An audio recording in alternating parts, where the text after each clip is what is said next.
The Dick Morris Show. Entertaining and informative. On the Red Apple Podcast Network.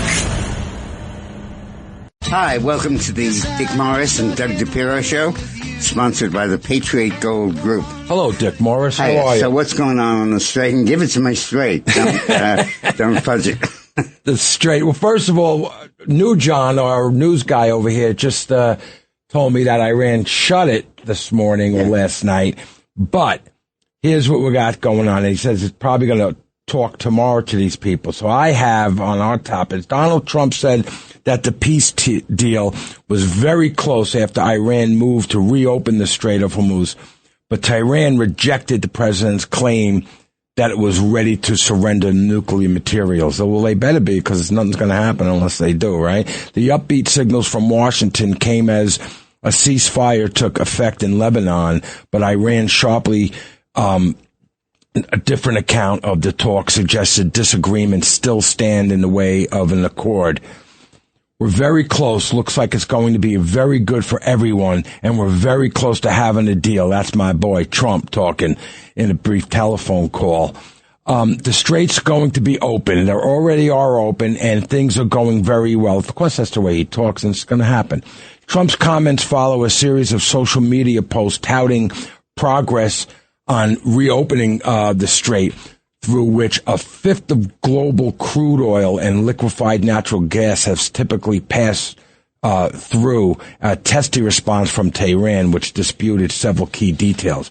Iran's foreign ministry said its stockpile of enriched uranium would not be transferred anywhere, rejecting an earlier claim by Trump that the Islamic Republic had agreed to hand it over. Trump hailed a great and brilliant day for the world in celebratory posts praising mediated Pakistan and Gulf allies while telling NATO to stay away. He's amazing. Stay away. You should have helped us when we went in today. You're not helping us now, so get out. As he rejected the alliance offer to help secure the strait. Yeah, after everything was done, right? After the truth took hold in Lebanon, Iranian Foreign Minister Abbas Araghchi said the Islamic Republic would lift its blockade on shipping through the key Gulf energy route. Now, you got to realize this stuff is changing every 8 minutes. Yeah. So, when we say one thing, something else might have happened an hour ago. Military vessels remain banned from the waterway, a senior Iranian military official said. Despite the gap between the two sides' accounts of the negotiations, Trump later told reporters, I don't think there's too many significant differences. Oil prices have already been falling in hopes of a negotiated end to the conflict, and the drop accelerated sharply after Iran's announcement. The ceasefire in Lebanon and the reopening of the strait marked key progress in Washington's push for a broader deal to end the war with Iran, after Tehran insisted that halting the Lebanon fighting was a part of an agreement. Now, also New John was just telling us that Israelis fired on some Lebanese that came towards their caravan, I don't know what. So that's not a ceasefire problem. That's Lebanon coming after something, right? So we got to look at, a lot of people are going to say. Let me just set this whole thing in perspective, because it's very important to understand what's going on in the Middle East. And the media really doesn't get it, and apparently Iran doesn't get it. Yeah. In what his history may judge to be one of his major achievements, President Donald Trump is fundamentally changing America's role in energy and production and in control of the global oil sales. Unable so far to cut a deal with Iran's surviving leaders as they dwindle, he has essentially rolled back history. You mean there's no more leaders around? They're dwindling. They're dwindling. It's great. I give you a promotion. You can be our lead negotiator. Oh, no, please. Or the guy. I have 5 children. or if you could limp to the place where we're going to negotiate, because who they talk about. Don't make it to the front door. Unable so far to cut a deal with Iran's surviving leaders, the U.S. has essentially rolled back history to give the U.S. power to control global oil markets, and unilaterally a power we used to enjoy last century before the nations of OPEC took it away. Mm-hmm. And this history is so important to understand. Before the 2000s, the U.S. share of global oil production was so massive that the policing and production allocations of the market were actually vested in a body elected by the voters of Texas. Nobody else had anything to do with it. The Texas Railroad Commission. But as America's market share dropped, so did our power. And OPEC, Organization of Petroleum Exporting Countries, stepped into the breach, often acting against American interests to preserve its international power. But in 2008, and this is the key point to understand, everything changed when the largely American geologists developed fracking, horizontal drilling for oil and gas on land. Before fracking, the U.S. share of global oil production had been dropping each year due to environmental and supply constraints, dwindling from roughly 4 to 8% to from 8 to 12% to 4%, only 4 million barrels. Got to understand the global production of oil in the world is 100 million. And the U.S. 100 million barrels a day. A day. Right. All right, go on. And then, and the U.S. had about 4 to 5 million of them. Then, when the last century, that share dropped because of environmentalists and supply constraints and all that. Well, let me ask you a question. Dropped all the way, if I may. So that's basically 10% of used to be. United States. How many people producing oil? How many countries are there? Oh God, 6. I mean, 100. No, but real oil. You know. At 20. Right. Okay. 25. Okay. So there were 100 million barrels of oil produced, and the U.S. produced about 8 to 10 million of them. And that gave us tremendous power in the global oil markets. And we determined what the price would be. We determined who would get the oil, who wouldn't, and all of that. And then that was done by a Texas elected body, elected by the voters of Texas, called the Texas Railroad Commission. Nobody else had anything to do with it. Mm-hmm. Then in the 2000s, in the late 2000s, around 1990, OPEC stepped in. It said, move over Texas, move over in the U.S. You have such a small market share left, and you've so whittled it away that you don't control anything. We'll control it all. And OPEC, the Organization of Petroleum Exporting States, that included Iran and Saudi Arabia and all the others, and they said, we'll make the decisions about the allocation of oil, who will drill what, who will sell what, and to whom. Move over OPEC. Move over Texas. You're sidelined. I see that. What Trump has done is when he came into office, he said, nothing doing. We're going to become, OPEC is not going to be relevant. The U.S. will make these decisions. And they said, the hell you will. You don't have the market share to control that. And Trump said, just fasten your seatbelts. And from the time Trump took office until now, the U.S. production increased from about 5 million or 6 million barrels a day to 14 million. Wow. And that's what the U.S. produces now. So now the world's leading oil producer is the U.S. at 14 million. Second is Russia at about 11, and third is Saudi Arabia at about 10, and nobody else is more than 5. Right. So armed with that power, and Iran, which used to have full production, never got higher than 5 or 6. Mm. So Trump said, I'm going to make these decisions. I'm the new OPEC. And I'll decide who gets oil, who doesn't, when it's delivered, and at what price. Mm. And I'll make the international decision. So the U.S. became the de facto new OPEC. Right. With Europe too small to be important and OPEC overwhelmed by U.S. production, the U.S. now controls global energy pricing. In this new context, Iran's closure of the Straits of Hormuz, through which 20% of the world's oil passes, is just one of the global choke points to control the trade. But President Trump is shaking his head and wondering how the Straits closure became an American problem when so little of our oil flows through it. But by enforcing a global embargo on Iran's oil trade, he's in effect taking over and giving our Navy the power of OPEC used to have. Mm. In proposing a deal to Iran to give it back some measure of power that OPEC used to have, Trump is giving Iran back some of its global power if they, in return, give up nuclear ambitions. Which they don't look like they're doing. It's a take it or leave it proposition. Respect the new rules and American power, or you won't be able to sell anywhere, any oil, anywhere, to anybody at all. That's going to do it. Iran will inevitably bow to American power and relinquish de facto control of the straits and other checkpoints. In the process, not only will America make Iran give up its nukes and enriched uranium, but bend to American will and power over the oil trade, and farewell to any Iranian power. Now, that's fundamentally what's been happening. And Iran is obfuscating it, saying, oh, no, it's not really happening. But in fact, it is. And in fact, it's just gradually closing the vice. And what you're looking at with Iran saying, oh, we're not reconciled, we have to negotiate and so on, is Iran trying to keep that vice open a few inches, but it's closing rapidly. Well, may I? So here's what I see, just from history. In these negotiations, I believe,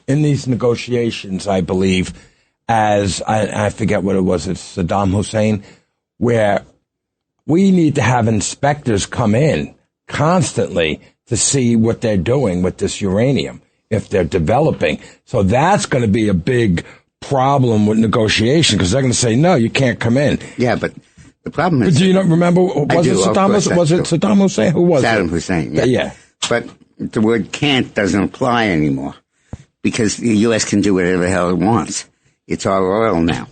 And the important fundamental transformation is Trump transformed the global energy supply from a multilateral thing to basically a decision made by the United States Department of Treasury. Plus Venezuela, people get mad at him when I say he's playing 3D chess. Bull.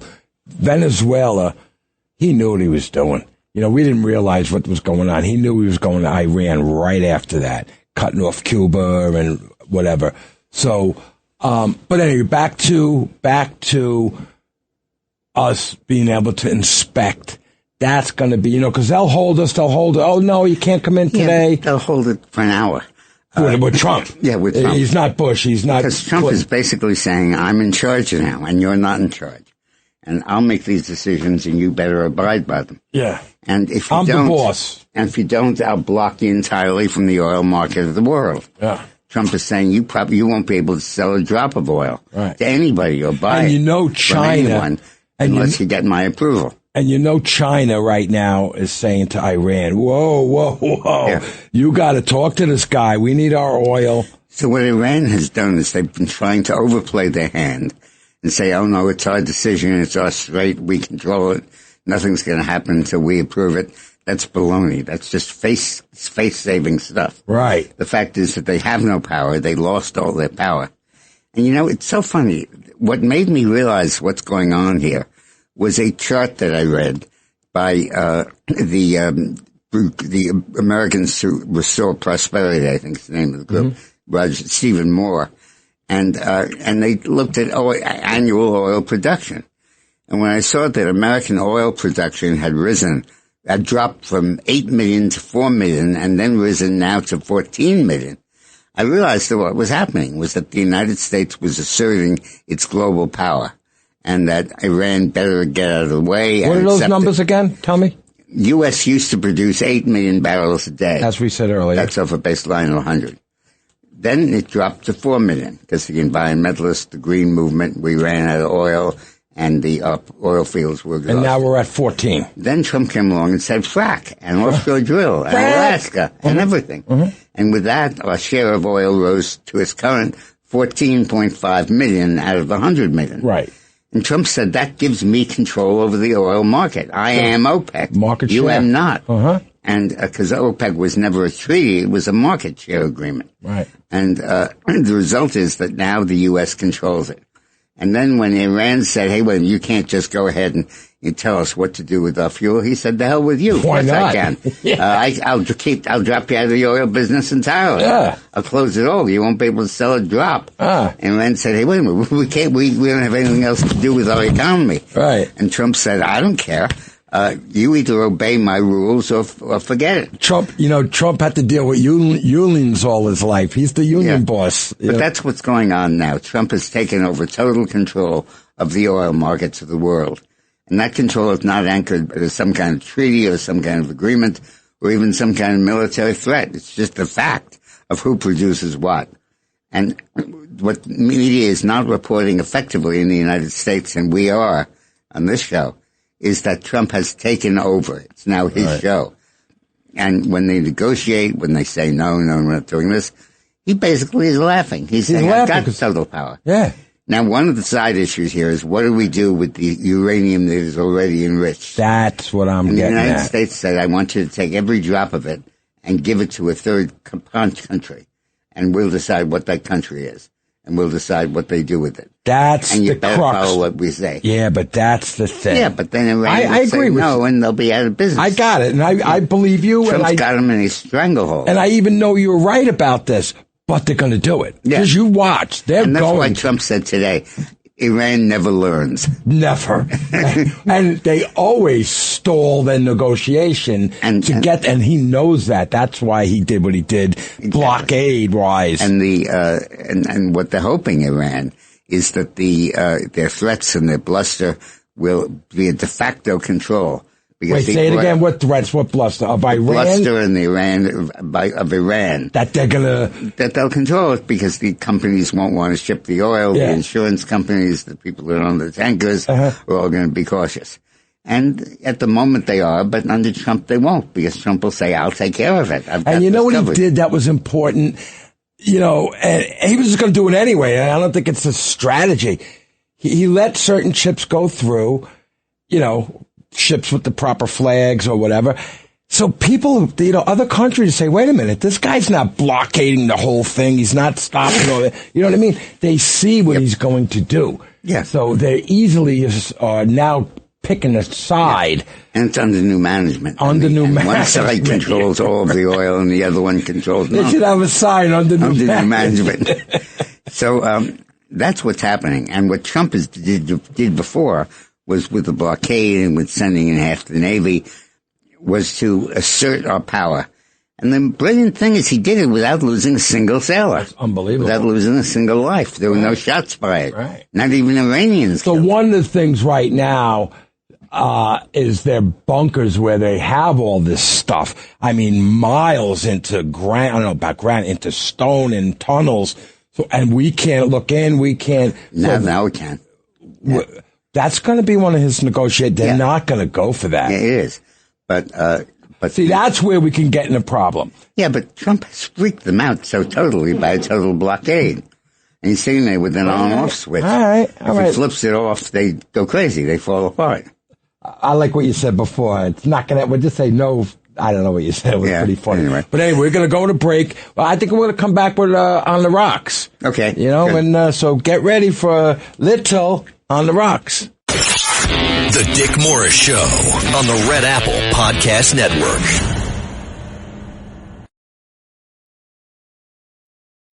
The Dick Morris Show, entertaining and informative on the Red Apple Podcast Network.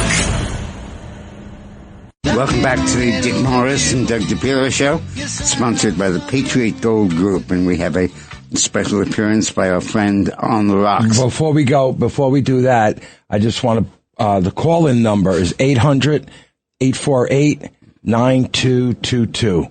800-848-9222. Call in and talk to Dick Morris. Hi, Roxana, Maria on the Rocks. Little. Hi, Dick. Hi, Doug. Hiya. What you got for us? Well, remember last week we had talked about Dick mentioning on this day. Right. So there was a lot that happened this day, but there was one thing that sort of reflects on what's going to be happening in a few months and about time. So that's where I got this. I'll begin with this quote. Legacy is not leaving something behind for other people. It's leaving something behind in other people. Yesterday, I had the privilege of connecting with my father, who's 94. The words kept coming up. Remember the time? Remember the time? And it kept leading us down a path, not just of my Hungarian roots, but the rich history of the United States and how we all were affected. The stories of resilience and determination in the face of adversity, from the Great Depression to the wars, are a testament to the power of the human spirit. Time is a precious resource that cannot be recovered. It's a warrior that solves problems, a river that never flows back, and the most powerful currency we have. Benjamin Franklin once said, "Time is the substance of life. The danger of procrastination urges a pro-action, purposeful life." And his wisdom still resonates today. 250 years ago, today, in 1776, Paul Revere, one of the most iconic heroes of the American Revolution, was immortalized in Longfellow's poem, Paul Revere's Ride, in 1860. And so here we are, with the upcoming celebration of the 250th anniversary of our country. Across the land, American flags will be used to signal this participation.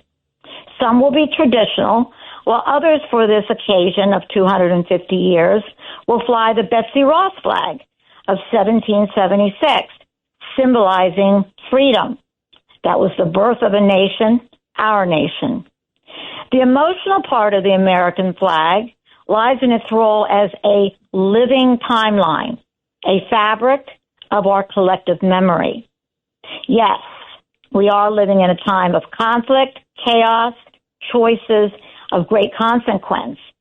And Dick, you and Doug bring not only these topics for our nation, but news of the world, the triumphs, the deep concerns, the tragedies, opening discussion for opinions and solutions, not only with yourselves, but with the public.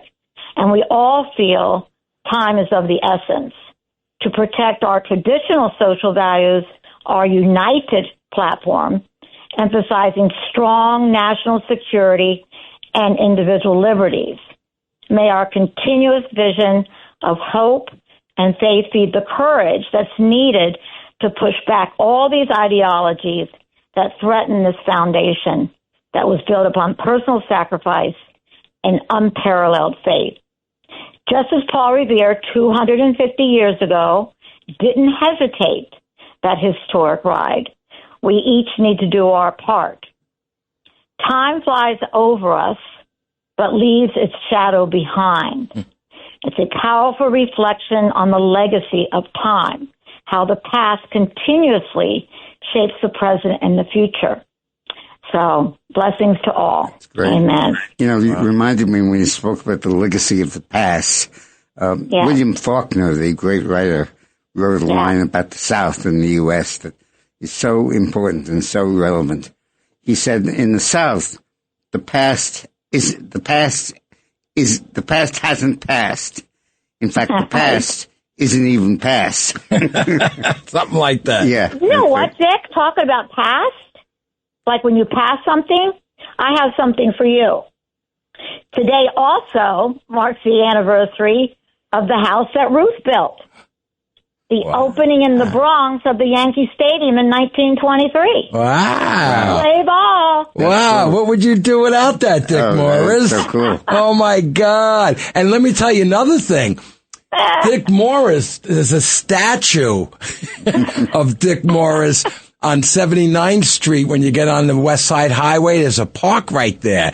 And I think Dick Morris got hit with a baseball in the head, and he was in a hospital. I was in the outfield. You caught it in your mouth. I was 8 years old, and I caught it in my glove. You did not. First time I ever caught a ball in my life. It got fired into your glove. And they erected a statue. It's invisible to most people. Is that true? To celebrate my triumph. It's invisible to most people. Yeah. But I tell them I see it all the time when we go by there. Oh, That's that was funny. Great. Thank you, Little. Great. Thank you, Roxana. It was great. Thank you. And that quote was by Hawthorne in 1860, by the way, the last one. Okay. Okay, so Doug, in the blockade? I think what's important here is that no ships, none, have made it past the U.S. blockade. And no sailors killed. I know. That's amazing. It's a stunning illustration of tactical naval supremacy. No ships, zero, have made it past this U.S. naval blockade in the Strait. But that other traffic would be, but that other traffic would be allowed. SETCOM forces will not impede freedom of navigation for vessels transiting the strait. That's what I said earlier. They were talking about. That was so smart of him. We're not blocking the whole thing. Yeah. Just Iranian ships. Exactly. So Trump also warns of sinking of blockade runners in the straits. This is important too. Iranian negotiators were unwilling to accept several key U.S. demands. These include permanently abandoning nuclear weapon development, ending uranium enrichment, dismantling major facilities, surrendering highly enriched uranium, reopening the strait, and fully and halting support for groups such as Hamas, Hezbollah, and the Houthi forces. So, and that's what they're going to have to do. Every single one of those, they'll resist it, they'll object to it, they'll agree to it, and then break their word. That's what they're going to do. But in the last analysis, they're going to have to do it because Trump is sitting there with the on-off switch. Right. And he can turn it off, and then there's no way that Iran's economy ever survives. And the Treasury Department has threatened to impose secondary sanctions on foreign banks that may be aiding Iran as the weeks-long war persists. The secondary sanctions are part of Trump's administration's economic fury effort as epic fury. That's the code. Yeah, right. No, but this is called economic fury. Right. To the operation. Oh, epic fury. Right. Treasury is moving aggressively with economic fury, maintaining maximum pressure on Iran. The department posted on X on Tuesday afternoon. Financial institutions should be on notice that the department is leveraging the full range of available tools and authorities and is prepared to deploy secondary sanctions against foreign financial institutions that continue to support Iran's activities, the terrorist activities, really. Unlike primary sanctions, secondary sanctions target third-party individuals or entities that are found to be aiding these other countries. The Treasury sent letters to China, Hong Kong, and the United Arab Emirates and Oman seeking their cooperation in dealing with the banks accused of permitting illicit transactions. I think they are going to back down all these other countries. They have to. They have to. Just like, as you said earlier, the Treasury Department encourage you to work with banks, is what they're saying, to work with banks in your jurisdictions to identify any Iran-related financial activity, including through front companies and other evasive tactics, and immediately seek such activities in light of the significant illicit finance risk this activity poses. So there you go. And so the U.S. is really cracking down, and it's got a tremendous capacity to do so. And with Trump controlling the on-off switch about oil, he can just flip that switch whenever he wants. You know, Dick, as we're going over all these topics, I keep, and I've talked to him many times, not 100 times, but so many times. And I used to say, even before I knew him, I used to say, this guy is a great businessman, building all the buildings. And as I always say, he had to deal with the Teamsters and the Italians and all the different people, right? I could almost see all of these all the things he does, and I could relate it to building buildings in Manhattan, dealing with financial people, dealing with workers, dealing with unions. I could almost see it like when I read what he's doing in Iran, with the Straits, in Venezuela, with Cuba. You know what I mean? Yeah. With Ukraine. I can almost see, that's when he built that building. He kind of had to negotiate with these guys. And he told these guys, if you don't do it, you're not getting this. And the Teamsters had all the power in the world, not over Donald Trump. Yeah. Nobody had power over him because he had money and he has power, right? Yeah. And that's what he's doing now. But I can almost see the businessman. And the great thing about him then and now is that he didn't exercise his power fully until he had built it. Right. And when the U.S. produced 4 or 5 or 6 million barrels of oil a day, he didn't have any power. That's right. But when he took over, the first thing he did was he raised it up to 14 million. And now nobody screws with us. You know what it is? It's the art of the deal. Yeah. Be able to walk away from a negotiation. Be able to walk away from something you want and walk away. Absolutely. And that's now he's got so much power, the power now, that he could walk away and say, sorry. The problem is that the other media commentators don't realize that. They don't realize the extent of his power. And they don't want to. Yeah, they don't want to. And, exactly.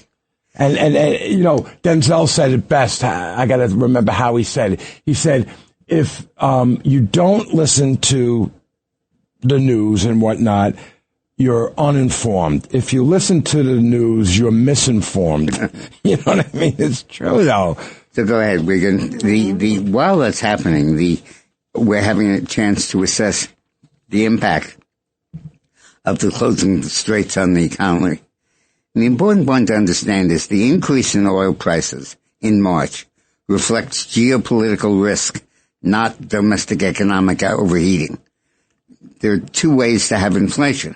One is you have too much activity, too much demand, too little supply. Mm-hmm. The other is there's a great risk involved.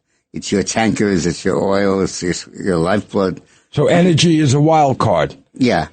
And there may be some pass-through into transportation-related categories. But what does that mean? What does that mean? That if oil prices go up, other things go up. Sure. Oh, pass-through. Got it. But here's the bottom line. The report does not show inflation accelerating across the country. It shows an external energy shock layered on top of a domestic inflation trend that is continuing to move in the right direction. And Peter Navarro wrote, that's the signal. Ignore the noise. Right. Signal to noise. Right. The noise is just a lot of boolah, a lot of stuff coming back and forth. The signal is what you get done. You know, there was a whole thing I've been not studying that I learned about a long time ago. I think Jobs might have brought it up. I saw him talk about it. He said signal to noise. He's got, and I forget what he had. It was a lot, 80 to 20, 80%, maybe it was 90 to 10.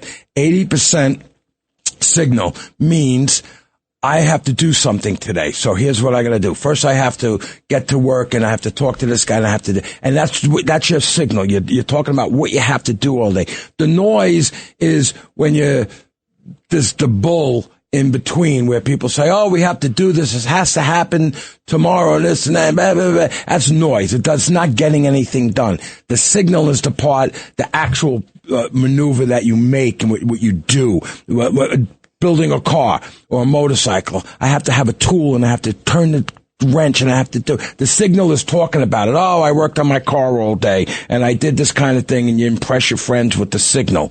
I mean the noise. I'm sorry. That's the noise. Oh yeah, I worked on my car. The signal is actually having the tool and building that thing that you want to build. Doesn't matter what it is, a car, a motorcycle, or business. So signal to noise. So go on, Dick. I ranted while you were taking your medicine and drinking water. And the U.S. Has also warned China to keep its hands off the Iranian situation. U.S. has such control over this because if we control the flow of energy through the Straits of Hormuz, we're also controlling the flow of oil to China. And the big vulnerability of China is that it uses about 15 million barrels of oil a day. That it uses? Wow. And produces 4 million. China. So they're not producing nothing. Really a third. Less than a third of what they need. So China is totally dependent on energy supplies. And right now, controlling energy supplies, it's controlling China. And China was buying basement oil, basement deducted. You know, they were getting 20% off, or they were buying it for 20%. I don't know what that number is, but they were getting a discount on oil. See, that's where Trump knew what he was doing. He knew Iran was going to cut off the strait and it was going to affect China. And now, I don't know this, but I think I said this earlier in the show. You know, China is calling these half liters, whatever they are right now. You better make a deal with Trump because we need our oil. Absolutely. So, you know, these, I don't know, who is the leader now? Khomeini, this one, The guy with one leg. I mean, I don't even know. In Iran. Yeah. The latest guy in the cemetery. Yeah. And all the people, hey, you should be the new leader. No, not me. No, you Yeah. should. No, you deserve it. No, you. And I'll support you. Like the movie Johnny Dangerously. You go start the car. No, you go start the car. Joe Piscopo was in that movie. My mother hit me once. Joe Piscopo, he's great. All right, we're ready to take a break. We'll take a break. We'll come back and we'll talk about China's benefits with the fossil fuels and all the other stuff. Okay, when we get back. The Dick Morris Show on the Red Apple Podcast Network.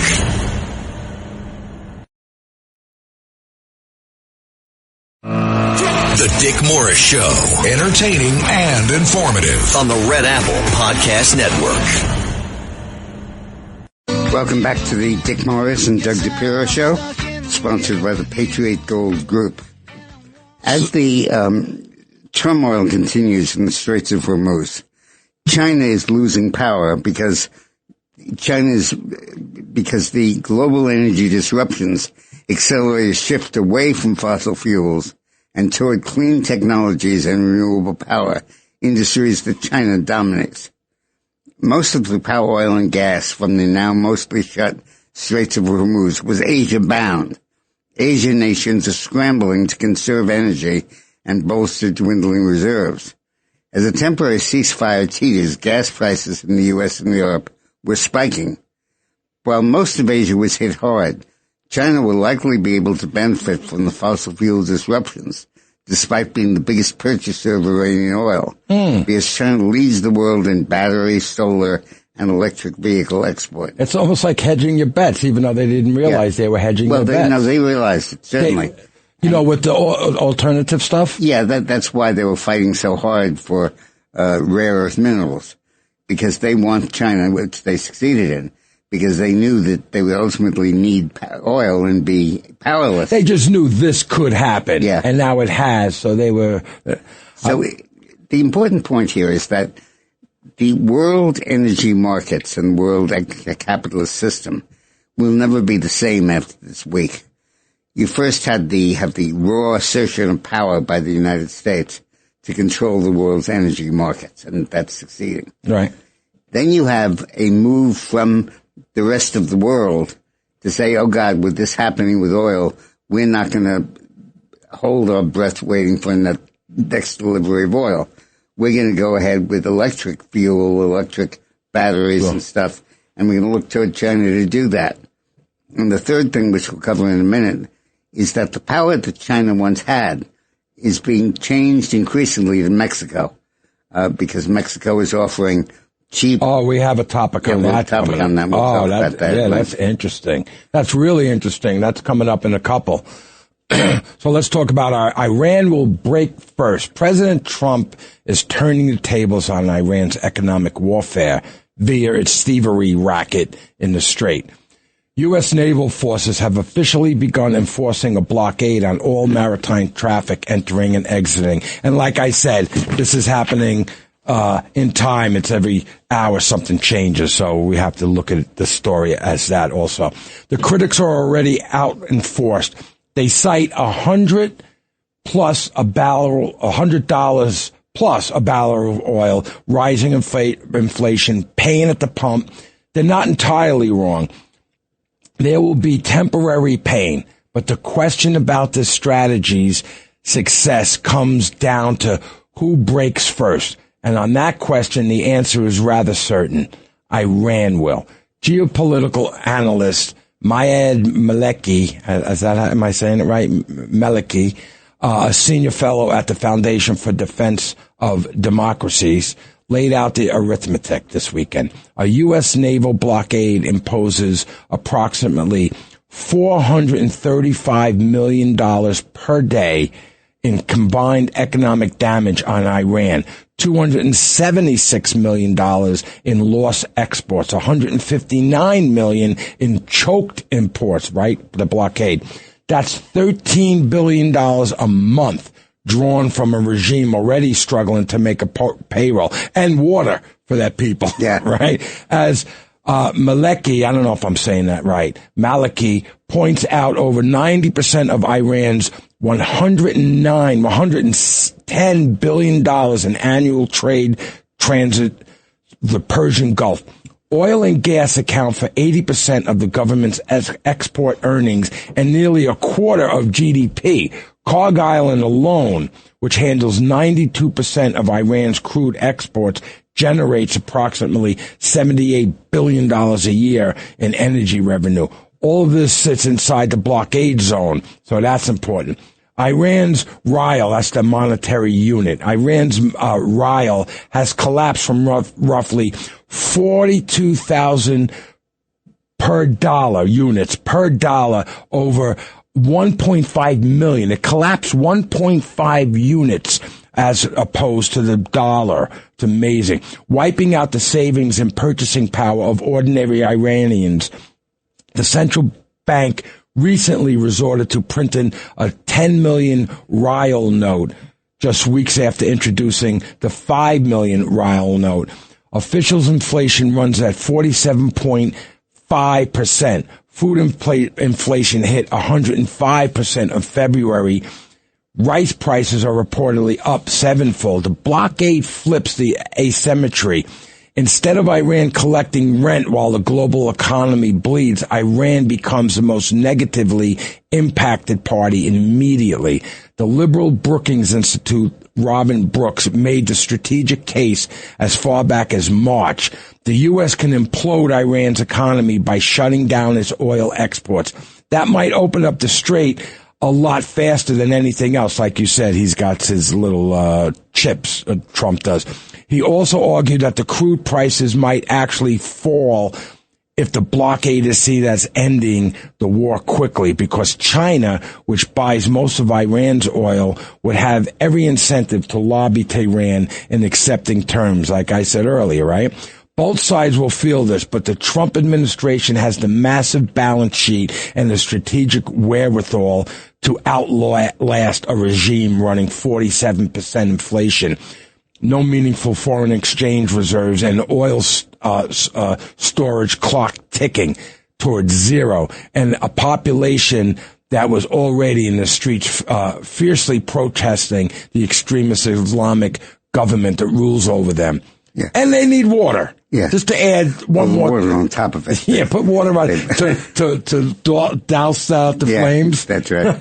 And they don't have enough water to douse out the flames that they're going to be under. It's amazing. Now, do we have enough time for another big touch? 2 minutes. Okay. Yeah. So while China is losing, Mexico has been gaining.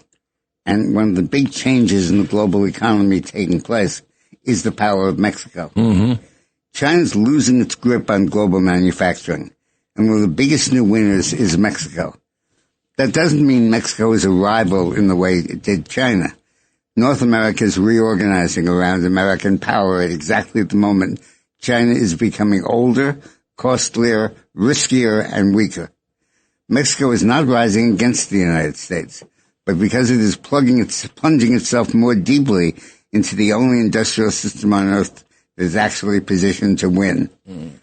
The sheer size of a bilateral relationship is remarkable. U.S. goods trade with Mexico reached $872 billion in 25, with exports of $330 billion and imports at $534 billion. Wow. In 23, Mexico replaced China as America's biggest source of imports, a position China had held for 20 years. That's a quiet revolution. For years, the world economy rested on a simple arrangement. American consumed, China manufactured, and the foreign policy class pretended this was both permanent and wise. But in fact, it was neither. Quite apart from the fact that a generation of American presidents needlessly enabled China's rise as a geopolitical threat, the arrangement depended on a China that was cheap, young, politically stable, and willing to serve as the workshop of the American consumer. That China is disappearing. One reason is simple economics. China's old labor cost advantage has eroded. Another is politics, sanctions, and tariff risk, Taiwan risk, shipping disruptions. and the danger of dependency on a supply chain. But between all this lies demography. And this is terribly important. China currently has a total fertility rate, TFR, of 0.92. But 2.1 is necessary simply to replace the current population. But there's virtually zero possibility of China getting anywhere near that in this century. If, as demographer Yi Fuxian showed, most likely, China's TFR stabilizes at 0.8. That means a loss of 75% of the country's population over 75 years. Wow. If that bears out, the United States will be larger than China. And a ballooning elderly class will have to be supported by a permanently shrinking working class that is invested heavily in real estate, which will soon be an ever-declining market of buyers and renters. That's a prescription for economic catastrophe. Interesting. The full force of which may take place for another decade to unfold, but it's already too late to stop. I'll be back to explain more about this, but this is the fundamental fact of China. They imposed a policy 40 years ago of saying one child per family, and that destroyed the country, totally destroyed it. And it meant that China is going to have a permanently shrinking population. The U.S. will outnumber China in the world. Why can't they just go into the bedroom? No, I'm serious. I'm not making a joke. No, they do. They do, but there are fewer and fewer women who are willing to do that to an appropriate age, and they just cannot. And I wonder if it had a lot to do with that. Oh, you only could have one kid. That's what I'm saying. The mindset, That's and what I'm they saying. put us in this mindset of you're going to kill our babies. Why? We're going to have children. You're going to kill our babies. All right, we got to take a break. The Dick Morris Show on the Red Apple Podcast Network.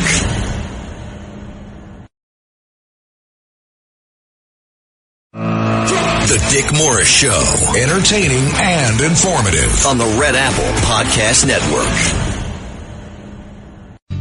Welcome back to the Dick Morris and Doug Dipierro Show, sponsored by the Patriot Gold Group. You know, before we go on, Doug, it's really important to spend a little bit of time talking about why Mexico is gaining and China is losing. Because beneath the trends we talked about in oil, this is one of the most significant trends going on in the world today. But the thing is, we can't do a blockade on their strait because they could just walk in. So we just got to put that wall up. But anyway, you were talking about, the ballooning elderly. They're getting older, right? And the shrinking working class has invested heavily in real estate. So all these things, and I said as far as, have more kids, but we kind of talked about that. So anyway, so let's continue on the story. Goods can be moved by trucks instead of crossing the Pacific, meaning Mexico, right?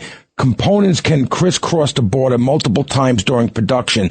Industrial planning that once meant find the cheapest labor increasingly means move closer to America. And the Mexicans are already closer, right? Close to American capital, right? This is no longer just a wage story. A factory in northern Mexico is not offshore in the same way a factory in China is. It's part of the continental production system. It is connected by highways, rails, energy flow, cross-border manufacturing, relationships, and legal trade agreements that bind the continent together. The old model was make it in China and ship it to America. The new model is make it in North America with the United States at the center, Mexico as a crucial industrial extension. Ross Perot's giant, I liked him, I really did. Ross Perot's giant sucking sound is no longer a serious factor. Mexico is draining industrial share from China, not hollowing out America. Mexican factory wages are up 344%. So they went from 10 cents to $1.80. Yeah. You know what I mean? Since the NAFTA was ratified, thus muting the appeal for American companies to shift additional factories south. That's a big jump, but Chinese wages are up more than 1,000%. They went from a penny to $10. Countries still dependent on cheap labor increasingly want out of China. Moving to Mexico provides it. It provides tariff relief also. The big movement now is not Pennsylvania losing jobs in Monterey. it's China losing jobs to North America, both Pennsylvania and Monterey. That is a very different thing. The large shift now is from the hostile, distant, aging, increasingly expensive Asian manufacturing platform into a continental system centered on the United States. That's why the old anti-NAFTA critique no longer describes the dynamic. What's happening now is not America exporting its industrial base. It's America reassembling its industrial sphere. The Dallas Fed explicitly ties Mexico's gains to the U.S.-China tariffs, pandemic disruption, and the rising benefits of long-term manufacturing integration between the United States and Mexico. In short, all that 1990s pain is finally paying off now at China's expense. There's another reason it's different now. The United States itself is reindustrializing. Since President... We'll pick it up when we come back. We got to take a break. But the important point is understand how Mexico is fading and China is gaining. China is fading at Mexico's expense. Sure. And it makes all sense. Helping the United States. You know, it makes sense as our close neighbor. Let's go back and when we come back. Okay, when we come back, we'll go over that again. The Dick Morris Show on the Red Apple Podcast Network. The Dick Morris Show, entertaining and informative on the Red Apple Podcast Network. Stuck in the middle with you. This is Dick Morris with Doug Dipierro on the radio show, sponsored by the Patriot Gold Group. We've been discussing how the conflict in the Straits of Hormuz and the situation with Iran is resulting in a global shift of power from China to Mexico and causing gigantic changes. Yeah, we'll just finish off from before. This is a great story. There's another reason it's different now. The United States itself is reindustrializing. Since Trump returned to office, he's recruited more than $18 trillion in new investments into U.S. manufacturing, technology, energy, and infrastructure, along with massive AI, semiconductor, energy, and industrial commitments. That's nearly 2/3 of the American GDP flowing into the country, not out, largely from outside, creating American jobs. That's unprecedented. Excuse me. And the reasons are clear. Trump's tax cuts, massive deregulation, which that's one of the most important things. Massive deregulation and promise not to impose tariffs on companies that build at least part of the industrial plant here in the United States. Whether every one of these $18 trillion arrives on the exact timeline advertised is immaterial. Capital is pouring into the U.S. side of the North American system, particularly in the most advanced high-wage strategic sectors. That is Trump's strategy in a nutshell. Once again, I keep talking about him as a businessman, right, Dick, and closing this and doing that, and this is another part of it.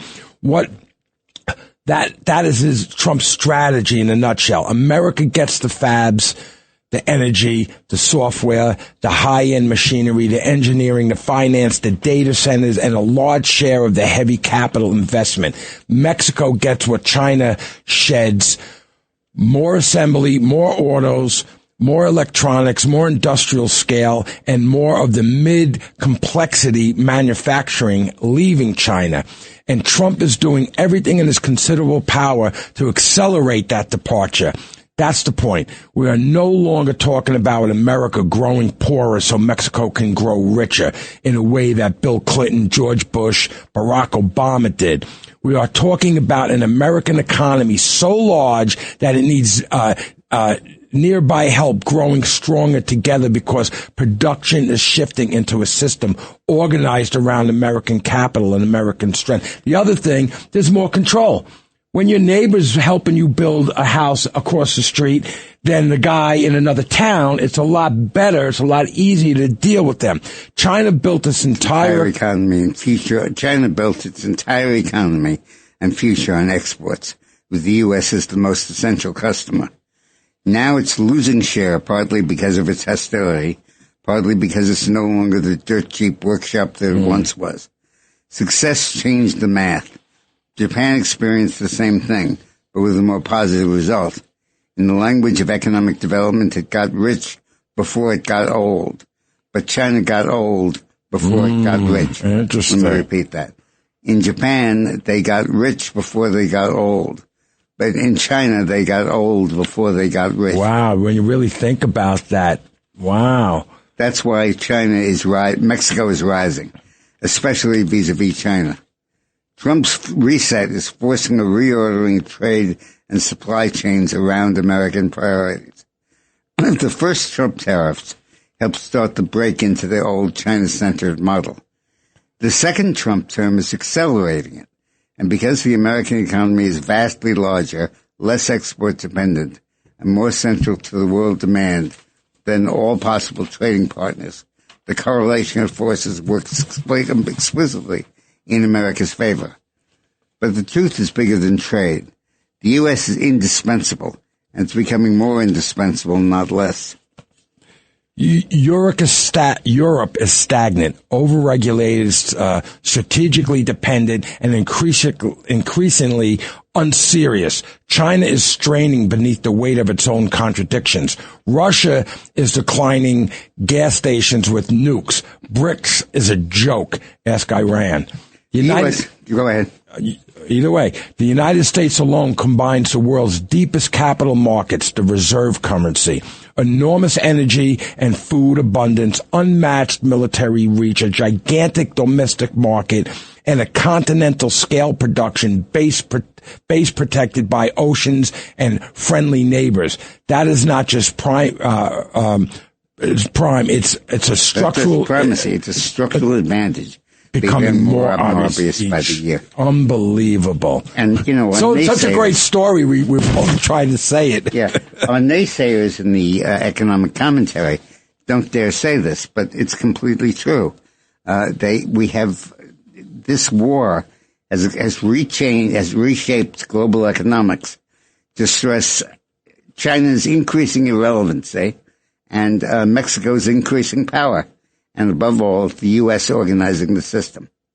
And once again, we have a neighbor right here across the line that we could deal with. You know what I mean? And I wonder what Scheinbaum's going to do about all of this. She's been very anti. What do you think? She's got to be saying, "Wow, this is great," and want to talk to Trump in a nice way, right? No, she's got to be going crazy. I have no power. I have no population left. I have no country left. My entire country is draining away under my feet. Wow. I used to have 1.4 million people. Soon I'll have about 600 million.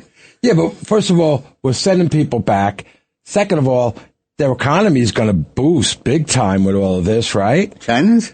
No, I said Scheinbaum. I said Mexico. Mexico. Yeah, you didn't hear what I said. Yeah. Scheinbaum, right? She's this, right? Didn't we go against? She's got to be happy as can be, right? Yep. 2 peas in a pod. That's what his name would say. All right. Now, there is an incredible change going on, and a story broken by Sean Spicer, my friend who used to be Trump's press secretary. I called him. I tried to get him to call in, but... And he reported over the weekend that the decision-making by the Supreme Court in a crucial case is being manipulated to help the Democratic Party. Ugh. The case is coming up now, and it provides that it would eliminate majority-minority districts. In other words, congressional districts where it's artificially jiggered so that the minorities always control the seat. Republicans across the South have been geared up for what could be the biggest political map shakeup in decades. And it's all hinged on one thing, the Supreme Court's expected ruling in Louisiana versus Calais. This case will decide the constitutionality of Section 2 of the Voting Rights Act. It would be cliche to say that the stakes couldn't be higher, but it's kind of true. For most of the past half century, Section 2 has required states to draw majority-minority districts. Districts engineered to elect minority candidates who happen to vote overwhelmingly Democrat. Frame it however you like, but the practical effect has been a race-based political firewall protecting democratic power in states that otherwise struggle to hold. That firewall may be about to come down. In fact, it looks likely. All signs point to the court gutting the race-bait Voter Rights Act congressional districts that have popped up Democratic incumbents for generations. What does this mean? If the justice rule that drawing district bases on race violates the Constitution, Republicans could pick up as many as 19 new seats around the South, across the South. While such a decision is no sure thing, some states are nonetheless planning for the scenario. Politico reported this back in October. The potential scramble to redraw could completely reshape the midterms, and Democrats are already sounding the alarm. So why haven't we been seeing this ruling yet? That's the question everyone should be asking. The answer, if true, is infuriating. Sean Spicer dropped a bombshell on two-way that deserves far more attention than it's gotten. According to Spicer, reliable sources are telling him the decision is already written and ready to go, but the dissenting minority on the court is deliberately dragging its feet. I have been told by reliable sources that the decision is done and that and that the minority is slow walking the dissent so that states do not have time to redistrict ahead of it. This is what Spicer said. But I've been told very reliable that the minority is slow walking that dissent. This is what Betsy McCoy is going to talk about, slow walking her thing. It's likely that the dissenting justices are, of course, Sotomayor, Kagan, how do you say the other one? Brown, Jackson. I wouldn't be shocked if Chief Justice John Roberts joined them as well. But regardless, if what Spicer is hearing is true, that the dissenting minority sandbagging their own dissent to run out the clock on redistricting timelines, it's a big deal. If accurate, it's a naked abuse of judicial process, weaponizing the timeline of a Supreme Court decision. Wow, that's unbelievable. This would be huge. It would mean that this minority who knows it's going to lose the case has already basically lost it in the conference. And it's slow walking the writing of its dissent, almost something that you do very quickly. Right. And it's doing that deliberately because they know the decision can't be official until they finish their dissent. And they're hoping that by delaying that a couple of weeks or a couple of months, it'll be too late for Mississippi or Alabama or Georgia or any other state to redraw its lines. So what do you say is the breaking? Which means that the elections of 2026 will be conducted in districts that are illegal.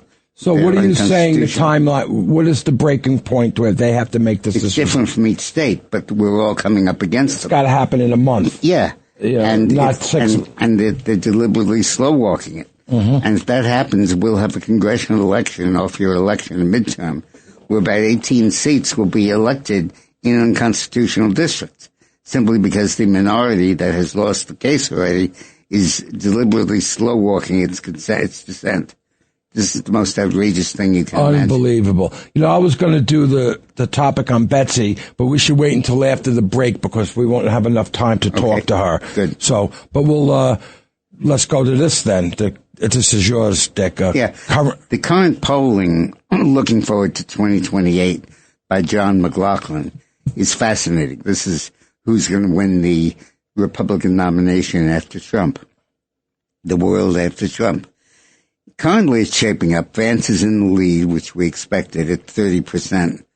Rubio at 15%, which is about what everybody thought. But he's rising. But number 3 is Donald Trump Jr. at 13. When I read this earlier, Trump at 13, they're making a joke about Trump. Nope. Donald Trump. Trump mentioned Jr. that. Listen, I got to say this. About a year ago, I don't know when it was, Dick said, I'm going to tell the president that Donald, his son, should run and this and that. I said, Dick, back off. And, because we're constantly going back and forth what to tell him, what to talk to him. I said, back off on that. He's hot right now, meaning the president. Don't talk about his son yet. Plus, I could see them saying, I don't want my son doing this. You know what I mean? Yeah. But now you're ready. Yeah, now you're ready. And I think that as polling continues, it becomes clear that this is not just a sentimental vote. This is not just voters getting confused and saying Donald Trump Jr., even though he can't run for another term.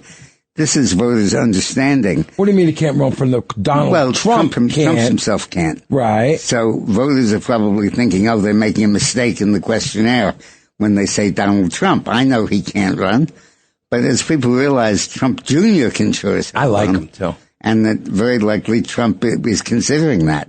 And I can see that Trump is deliberately not talking about this. Of course. Not showcasing the art of the deal. Yeah, and letting the world absorb the fact that his son is going to be increasingly the front runner. And I think that when he sends Vance out to the Middle East to negotiate the deal, he's deliberately sending him into a no-win situation. No. Because he knows that his son is going to benefit from it. No. I do not believe that. Trump does not do the political thing. He does what he wants to do to get it right. So I think he knows Vance could help over there, even though it's a no-win. But one thing I do believe is Junior, I'm going to have to call him Junior now, right? It's got to get out there then. If he's going to run, he's not out there. No, it's the exact opposite. Really? He's got to stay away. Because a Biden basement thing? He's got to stay away because everybody will give his father credit. And he doesn't want to detract from that credit to be himself a candidate. So let him stay out.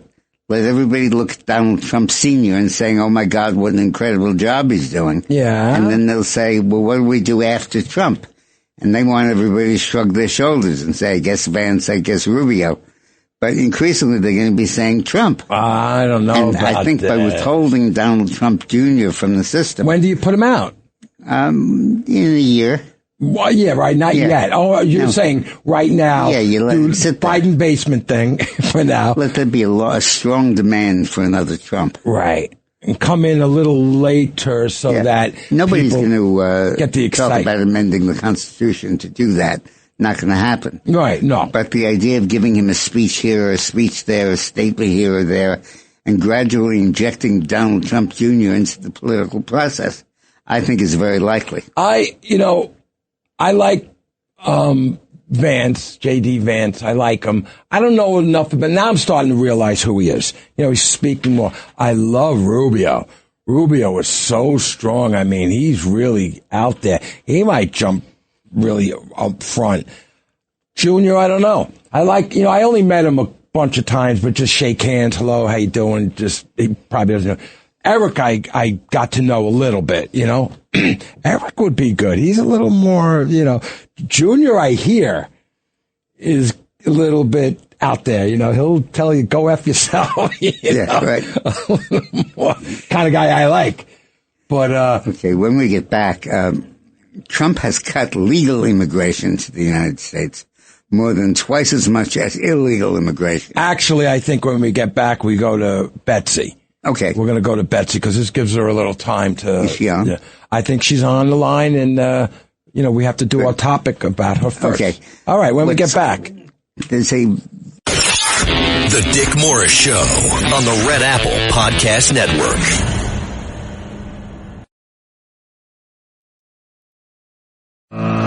The Dick Morris Show. Entertaining and informative on the Red Apple Podcast Network. Very rarely do we get an opportunity to vote for lower taxes. And particularly now with Mandami threatening to raise taxes incredibly and with Hochul going along supinely. The opportunity presents itself in Connecticut where Betsy McCoy is running for governor against Hochul. Against Lamont, who is the governor. She calls him Lefty Lamont. Right.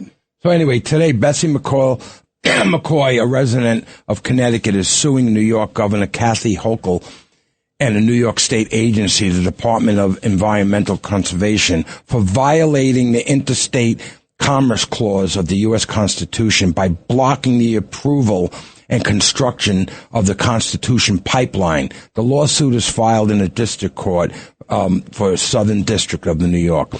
McCoy and other Connecticut residents rely on natural gas to generate 58% of the state's electricity. According to the American Legislative Exchange Council in 26 Energy Affordability Report, the energy could be produced using cheap and abundant natural gas from the Marcellus Shale region in Pennsylvania, except that the pipeline needed to convey it across New York State to New England has been repeatedly blocked by former Governor Cuomo and now Governor Hochul.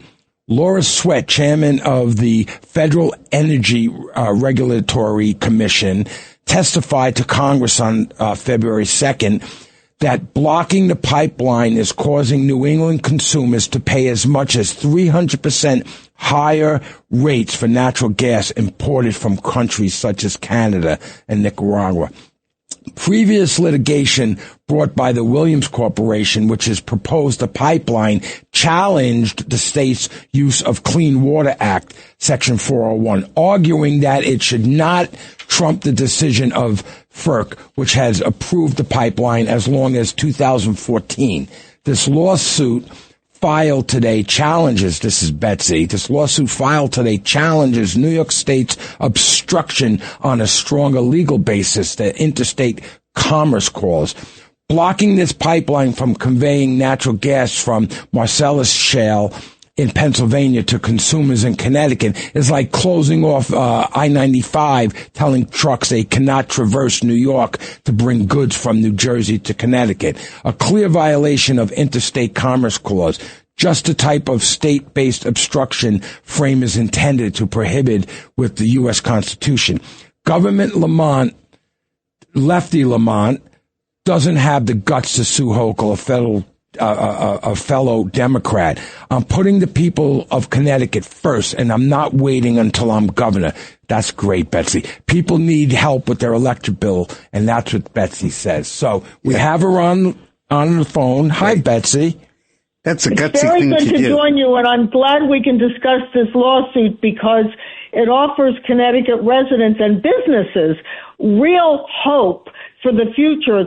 Right now, these residents and businesses are paying the third highest electric rates in the nation, right after Hawaii, which is an island in the Pacific, a series of islands, and California, which is kind of detached from reality on the western coast of the continent. But right there in third place is Connecticut, paying huge electric bills. And the major reason, Doug, is that Connecticut is importing natural gas from other countries at 3 times what they would be paying for it if they could get it from nearby Pennsylvania. They can't get it because New York is blocking the pipeline. It's a very clear case of violating the Interstate Commerce Clause, and it's precisely why the framers wrote the Constitution in the first place. Wow. Yeah, you're absolutely right.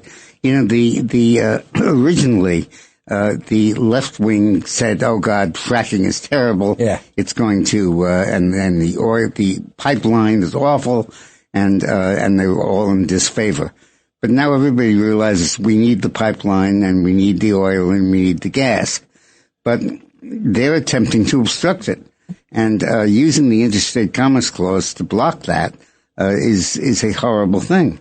Betsy, I want to ask you, have they started on this pipeline yet, or no, because it's been blocked? It's been blocked since 2014. So for over a decade, Connecticut, and by the way, Massachusetts as well, people in those 2 states have been paying exorbitant rates for natural gas. 56% of the electricity in Connecticut is produced using natural gas. So their electric bills are exorbitant. Same true in Massachusetts.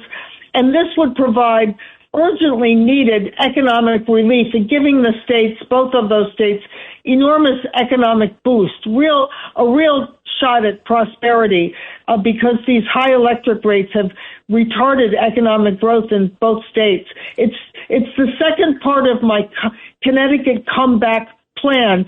The first part, of course, is phasing out the state income tax. Connecticut will be the tax haven of the Northeast, surrounded by New York and Massachusetts and Vermont, all high-tax states, and Rhode Island. Businesses will want to come to Connecticut, where there will be eventually a zero income tax. And now phase 2 is to make it possible to build this pipeline expeditiously, quickly, and bring natural gas to Connecticut to make affordable electricity. So tell us where your candidacy stands at this point. What's going on? There's enormous enthusiasm in the state. I'm a latecomer to the race, and so unlike my two competitors in the primary, I am still raising money. I hope people listening will come to Betsy2026.com and make a donation. It's not often, Dick, that you can make a small donation to something with a huge impact.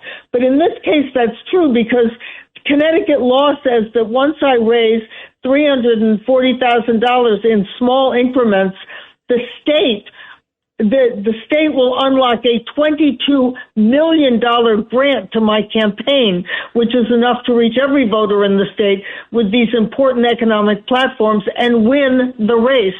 So I'm hoping that everyone listening who cares about the future of Connecticut or wants to get a big return on their buck comes to Betsy2026.com and donates up to $340. That's the maximum donation. Wow, that's great. I would love to see that happen. Unbelievable. And Betsy has a real shot, and we could eliminate the income tax in Connecticut.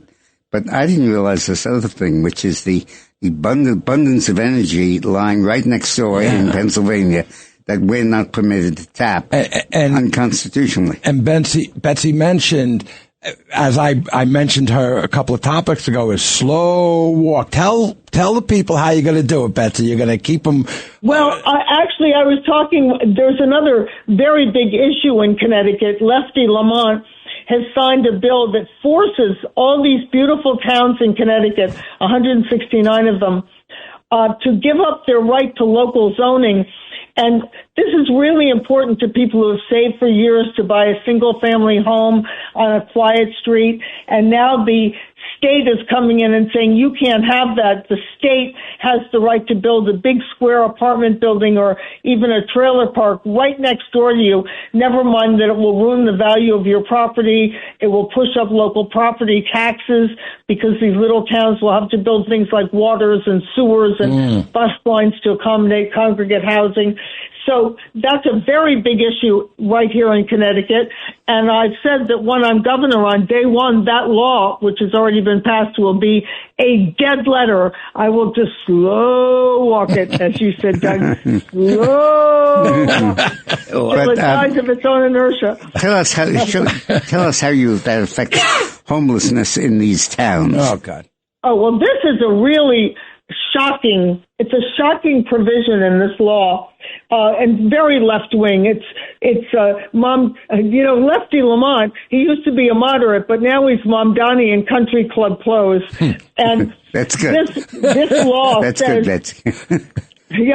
This law says that small towns that have their own town parks, usually in the middle of town where kids go after school and parents go and have picnics and Bruce things, Park, that they must allow vagrants to sleep overnight in the rough on these town benches, on the sidewalks, pitching tents.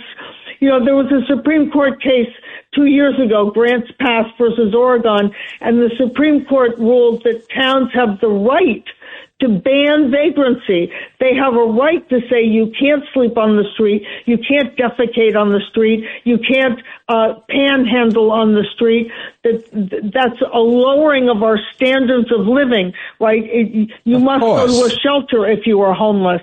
So, but Connecticut is trying exactly what Oregon tried unsuccessfully to do, and that is to force these towns to accommodate that way of life, to make it okay to be a vagrant, to live in the rough.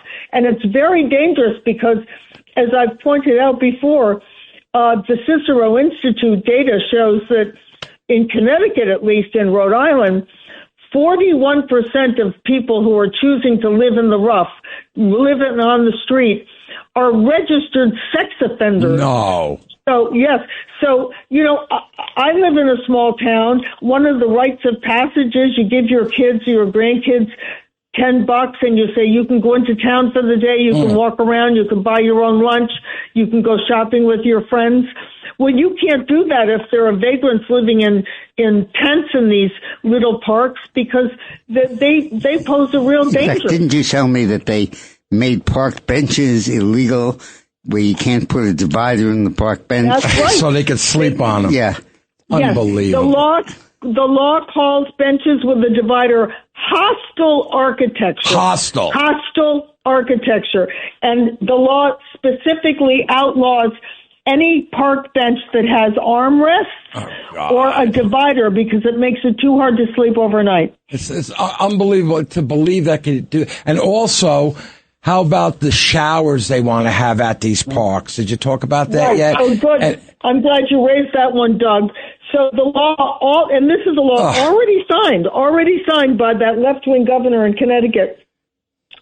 This law sets up mobile flatbed trucks with showers and laundry facilities that will pull up to your little town park and accommodate the vagrants. They can go take a shower and wash their clothes and then go back to living in the rough in your town park. So this is the state government using taxpayer money to facilitate a lifestyle that is dangerous to these small towns.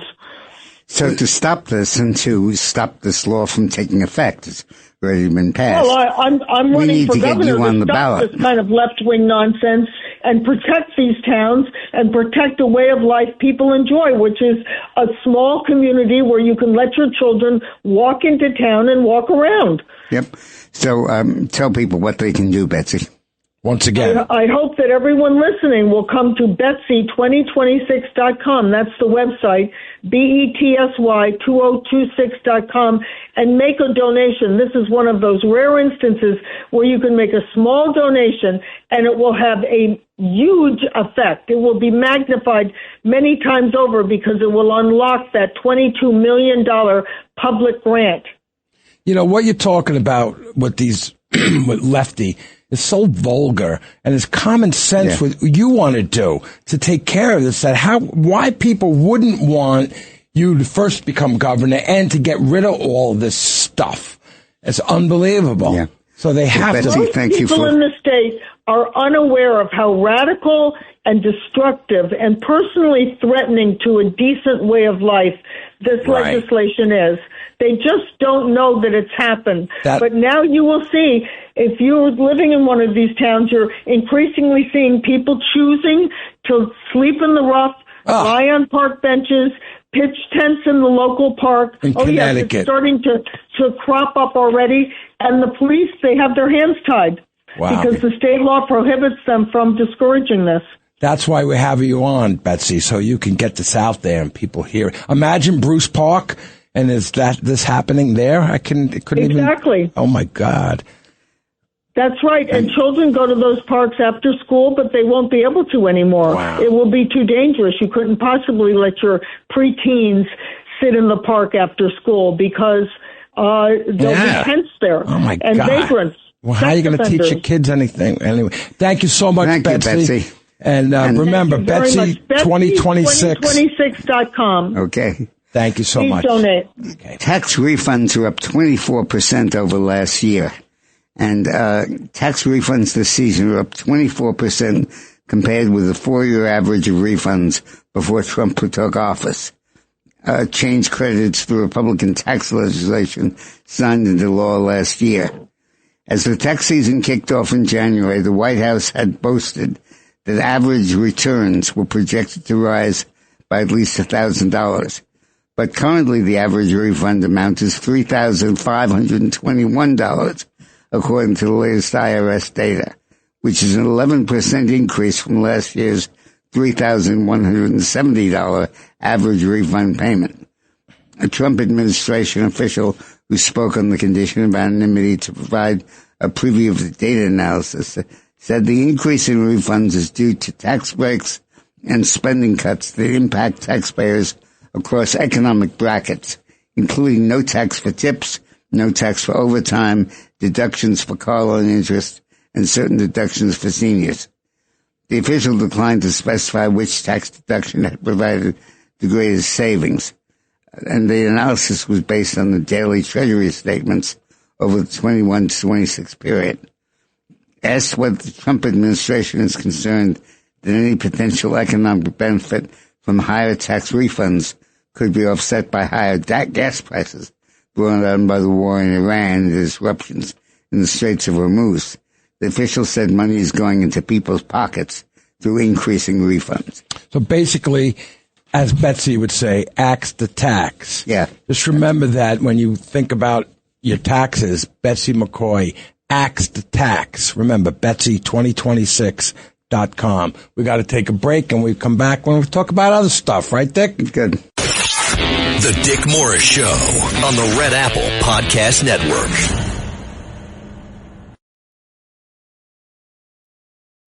The Dick Morris Show, entertaining and informative on the Red Apple Podcast Network. Welcome back to the Dick Morris and Doug Dipierro Show, sponsored by the Patriot Gold Group. The leftists in Virginia have come up with a really cool way to undermine the U.S. Constitution and to change our whole form of government, and they're moving ahead with it. The law in Virginia is being amended, which adopted a bill that adds Virginia to the National Popular Vote Compact, which is an agreement among left-wing states to award their presidential electoral votes to the winner of the National Popular Vote. With Virginia, the total number of states signed on to the Interstate Compact is now 18, plus D.C., for a total of 222 electoral votes. Under the compact, if there are enough states to reach the 270 electoral votes required to elect a president, the Electoral College will go bye-bye. I have no idea what this is about. Explain. Okay. Currently, to get elected president, you need a majority of the Electoral College. 270. Yeah. What Virginia and other states are doing, they're saying that we as a state pledge that if there is enough support so that you can elect a president without a majority of the Electoral College, we will pledge our state to vote all of its electoral votes for a given candidate. In other words, let me explain that. Yes, please. Yeah. If it's an agreement that says that the states will award their electoral votes to the winner of their I'm sorry, you know. Let's start with the electoral. Let's just talk about that. The states have how many? Depends on the state. Yeah. And how big the state, the people are, not the size of the state. That's what this is all about, right? So let's just give, New York has how many? 8? No, New York has about 40 electoral votes. Oh, 40. Oh, who's got the smaller? It doesn't matter. So just explain the whole electoral. Well, at the moment, if your state votes for Harris, right, or votes for Trump, mm-hmm, all of the electoral votes from that state go to Harris or go to Trump. Got it. That's what we need to know. So all of them go. What they're now proposing is that if in certain states that agree to this compact, they will agree to instruct their electors to vote for the winner of the national popular vote. Isn't this a constitutional thing, Yes, though? it is. So probably be thrown out by the courts. Okay. But it's worth knowing about because it's sure gaining some momentum. So if you live in Connecticut and the winner of the national popular vote is Trump, you have to vote for Trump. But if the winner of the popular vote is Harris, you have to vote for Harris. Got it. And that's unconstitutional. The voters should control who their state has to vote for. And this says that if there's a candidate that wins the national popular vote, you have to vote for him for president, and the Electoral College becomes irrelevant. Oh, see, that's where I was off. National. So now it doesn't matter that the state the popular vote in the state voted for him. It's this national popular vote. That's right. So it basically is a way to eliminate the Electoral College. Sure. It says that each of the electors in the Electoral College have got to vote the way the country votes, forget the way their state votes. Right. And to do this, the theory is... that changes everything. That throws out the whole electoral vote thing. And to do this, that's majority rules. And to do this, what they're looking to do is to go state by state and get each state to agree that its electoral vote will only be awarded based on who wins the national popular vote. And 222 electoral votes have agreed to this. And now Virginia has. How many altogether? 400 and... You need 270 to get elected. What's the overall? So they have 222 now that have agreed to follow this crazy system. And once they get 271, they can control the country. But it's still constitutional. They have to get... It has to be challenged by the courts. Right. But will the courts uphold that, or will they overlook it? I mean, it's a serious end run around the Constitution. Wow, they really, I gotta say, the Democrats know what they're doing. They are incredible. I should have them as an advertising agency when I was a big illustrator. Now, Trump is pushing bill to fund ICE without Democratic votes. ICE is still closed and basically deteriorating. People are taking other jobs. People are moving out. Once again, the Democrats know what they're doing. And this is all because they allegedly are stopping the overreach of ICE. But in fact, what they're doing is they're trying to unilaterally repeal ICE by cutting off their funding. The Homeland Security Department has been shut down since mid-February after federal agents shot 2 protesters in Minneapolis in January. Trump agreed to a Democratic request that the Homeland Security bill be separated from a larger spending measure and because it became law as the two sides negotiated. But the DHS funding lapsed with no agreement on changes to the administration's enforcement tactics. In March, the Senate passed legislation by voice vote that would separate out ICE and Customs Border Protection and fund the rest of the department, including the Transportation Security Administration, as lines grew long at some airports. But Republicans in the House refused to vote for it, saying they wouldn't support any bill that did not include money for immigration enforcement. Sure. So the Democrats are basically saying, we're going to close the whole system. We're going to force you to let us fund ICE separately, and then we're going to kill ICE by denying it money. Meantime, ICE itself has set a goal of deporting 1 million people per year. It's been long rumored and denied, but ICE has now made it official. A goal of 1 million deportations a year. The agency quite quietly included the number in its budget explanation to Congress several weeks ago. It told lawmakers that it had the capacity and commitment to deport more illegal immigrants. U.S. Immigration and Customs Enforcement also revealed in the document that it ousted 442,000 migrants last year. Just 167,000 of them had criminal records aside from crossing the border illegally. So other than that, they had criminal records. That's 38%, far below the 70%. I don't care what the percentage is. There's a lot of people with some problems, too bad. So the level Homeland Security Department has been touting, that's that number. I said it wants 99,000 deportation beds in use each day. Wait, I said it wants 99,000 deportation beds in use each day this year and next. That is also higher than the agency said in planning documents earlier this year. The revelation suggests that agencies that, despite chaos and missteps over the past 12 months, include the shooting deaths of American civilians and repeated legal battle, remains dedicated to President Trump's mass deportation mission. I'm going to say this, and everyone loves to say, oh, well, nobody should be killed, and nobody should be there, and it's too bad, but they did. I don't say, oh, but nobody should be killed. Protesters that were killed ran in front of an ICE truck and tried to obstruct their operation. That's my point. All these people, even people on our side, love to say, oh, I don't want anyone killed. Too bad. Don't get in front of the guy and stop him from there. And don't bring a gun and try to break up what the ICE people are doing. Too bad. You got shot. Learn a lesson. Yeah. It's a little late for that, but that's just too bad. Are we ready to break? We have to take a break. The Dick Morris Show on the Red Apple Podcast Network.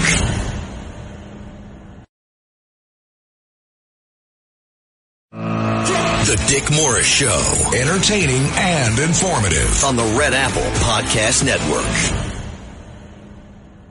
Welcome back to the Dick Morris and Doug Dipierro Show, sponsored by the Patriot Gold Group. You know, first, Dick, I want to apologize to our callers. We've been so involved in the show. Yeah. We haven't taken any calls. So let's take Sandra. Hi, Sandra from New Jersey. Hello, Dick and Doug. We apologize. No, I understand. You have a lot to say, and that's why we love you. So I just wanted to say one thing. With all this activity, with all these world leaders, it's about time we have a beautiful ballroom where we can host them in a dignified space that reflects who we are. So I was happy to learn that Judge Richard Leon, he doesn't want us to have that ballroom, but the appeals court put a ban on it temporarily, so construction will continue. Good. And therefore, we can treat our people in a dignified space, host the world leaders properly, elegance and strength. That's what we want to reflect. The alternative is putting him up at Trump Tower for the night. Listen, Dick Morris, when he heard ballroom, he was like, oh, baseball field, yay! No. I said, no, Dick, no, it's a ballroom. Thank you, Sandra, thank you, Sandra. much. Let's have Kathleen Yonkers. Hi, Kathleen. Hi, Kathleen. Hey, guys, how you doing? Let me take you off speaker. I wanted to follow up with what Sandra said because the new ball will be efficient because they will keep renting. I'm in the party rental industry, and those tents are not cheap. So yeah, right. That is just crazy. Right. But what I really called in for was because back before we had President Trump and he was campaigning and there was the New York convention in the hotel down at Grand Central, I was a volunteer. And I remember Trump's speech, and it was just what you were talking about, Doug, talking about how when they did the ice skating rink down in the park there, 6 years of putting the copper pipes down and taking the pipes up at night and then putting them back down during the day. And I remember thinking to myself, this room is full of union head guys. Right. And he's calling them right out. And you're just right. And that's why he's calling out these people. And those are the same tactics he's adopting with Iran. That's what I was talking about. Yeah. Donald Trump doesn't change. Thank you, Kathleen. Thank you. Thank you so much. Let's go to Mike in St. James. St. James where? Long Island, New York. Yeah, got it. Thought so. Hey, Mike. Dick and Doug, could if we get a new governor in November in New York State, could he return the state to fracking? Yeah, that is a great question. Absolutely, and they should make it a major issue. He mentioned it to us. Okay. I think we talked to him. You take the Marcellus Shale, which is where all this... Blakeman. Yeah, Bruce Blakeman, the Republican running for governor. The Marcellus Shale distributes gas to both states in both areas. And people that live in upstate New York, McLean, Binghamton, stuff like that, are being killed because they won't permit fracking. And there's 10,000 jobs, 9,000 jobs, I think, Como cut from that. Yeah, incredible. Thank you, Mike. Great question. Mike. Very good point. Let's go to Nick in PA. Hey, Nick. Yeah, hi. It's Vic with a V. Sorry, Victor. Hey. Oh, Vic. Yes. You guys are great. I want to ask you a question. What do you think of the two Muslim Marxists singing songs to the pre-K kids in the Bronx? Yeah.